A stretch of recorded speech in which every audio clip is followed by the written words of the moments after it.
دنیا میں ایک زمانہ تھا کہ لوگ علم حاصل کرنے کے لیے بہت سی تکلیفوں کو برداشت کرتے ہوئے کئی دنوں کا سفر کرتے تھے صرف تاریخ کا علم جاننے کے لیے۔ لیکن مسئلہ یہ تھا کہ پوری تاریخ کو جاننے کے لیے وہ کسی ایک شخصیت کی روایت پر مکمل یقین نہیں کر سکتے تھے، کیونکہ ہر ایک کی اسٹوری دوسرے اسٹورین کے مقابلے کافی مختلف ہوا کرتی تھی۔ جیسا کہ بادشاہوں کے دور حکومت میں ہوا کرتا تھا کہ اپنی درباری تاریخ دانوں سے اپنی من پسند تاریخ لکھوایا کرتے تاکہ ان کے کالے کرتوتوں پر پردہ ڈال کر آنے والی نسلیں ان کو ایک ہیرو کے طور پر یاد رکھیں۔ دوستو، آج کا دور بالکل بدل چکا ہے، کیونکہ دنیا بہت تیز اور اتنی ایڈوانس ہو چکی ہے کہ کسی بھی شخص کے پاس آج بالکل اتنا ٹائم نہیں ہے کہ ایک کتاب کے ڈھیروں صفحوں کو صرف ایک واقعہ جاننے کے لیے پڑھتا رہے، بلکہ اس کے بجائے T V, media, social media, digital cinema جو آج ہر شخص کی پہنچ کے اندر ہے، خصوصاً نوجوان نسل اپنی تاریخ کو جاننے کے لیے کسی 2 سے 1 گھنٹے فلم یا ڈرامہ سیریل کو دیکھ کر سیکھ رہی ہے، جو کہ اس صورت کے اندر فائدہ مند ہے جو وہ مستند ہو اور آپ کی کسی دشمن نے تیار نہ کی ہو۔ دوستو، مسلم دنیا کے اندر بھی نوجوان نسل کے لیے کئی فلمز اور ایسے ڈرامہ سیریز بنائے گئے ہیں جن کو مکمل دیکھ لینا تاریخ کی کئی ہزار کتابیں پڑھنے سے بہتر ہے، اور انہیں باقاعدہ ریسرچ اور علماء کرام کی نگرانی کے اندر بنائی گئی ہے، اور یہ آپ کو اس دور کے اندر لے جاتے ہیں کہ آپ اصل تاریخ جاننے کے ساتھ ساتھ بہتر طور پر اس دور کے حالات و واقعات، اس ٹائم کی موجودہ ماحول کو سمجھ کر خود کو اس جگہ کے اندر محسوس کرتے ہیں۔ اور آج کی اس ویڈیو میں ہم کو جیسے ہی منفرد اور مستند ڈرامہ سیریز کی بات کریں گے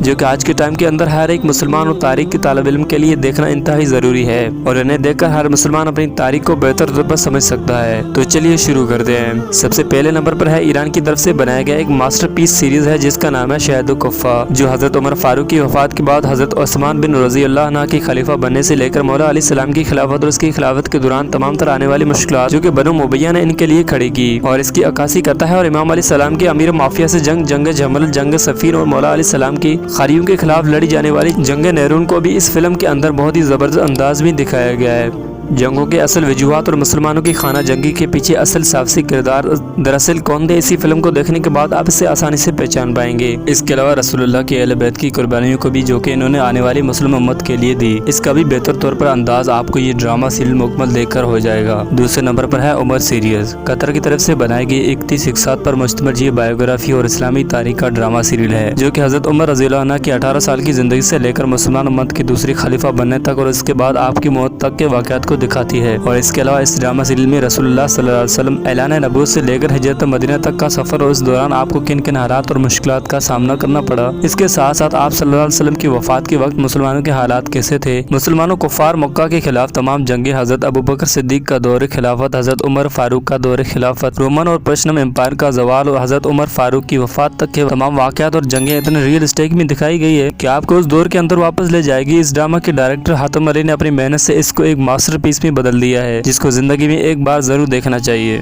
تیسرے نمبر پر ہے یوسف پیغمبر سیریز، حضرت یوسف علیہ السلام کی زندگی پر مبنی یہ کہانی قرآن کریم میں موجود احسن القصص یعنی اللہ کے مطابق بہترین قصوں میں سے ایک قصہ کے ایران میں بنی اس فلم کو فرچلا سلاشور نے لکھا اور ڈائریکٹ کیا، اور اسے 2008 کے اندر اس ماسٹر پیس کو آن ایئر کیا گیا، مگر فرچلا کو اس کی قیمت اپنی جان دے کر چکانی پڑی، کیونکہ یوسف پیغمبر کی کامیابی کے بعد وہ بنی اسرائیل کی اصل تاریخ پر فلم بنا کر یہودیوں کو ایکسپوز کرنا چاہتے تھے، مگر اپنے ایک سفر کے دوران اچانک سے ایئرپورٹ پر ان کا سامان غائب ہو گیا اور کئی گھنٹوں کے بعد ملا تو اسی دن سے فرچلا سلاشور کو کھانسی شروع ہو گئی، اور دیکھتے ہی دیکھتے ان کے پھیپھڑوں نے کام کرنا چھوڑ دیا اور ان کی موت کی وجہ بنی۔ 45 قسطوں پر مشتمل یہ ڈرامہ سیریز حضرت یوسف علیہ السلام کے بچپن میں اعلان نبوت کی بشارت کے بعد انہیں اپنے بھائیوں کے ہاتھوں 3 دن کنویں میں ڈالے جانے اور پھر ایک قافلے کے ذریعے انہیں مصر کی بازار کے اندر بیچنے کے علاوہ جوانی کے بعد زلیخا کے ہاتھوں گناہ کی دعوت کو قبول نہ کرنے کی سزا، اپنے انہیں زندان کی قید کی سختیوں کو کس طرح سے برداشت کرنا پڑا، اور بت پرست مذہبی لوگوں نے کس طرح سے ان کی جان لینے کی کوشش کی،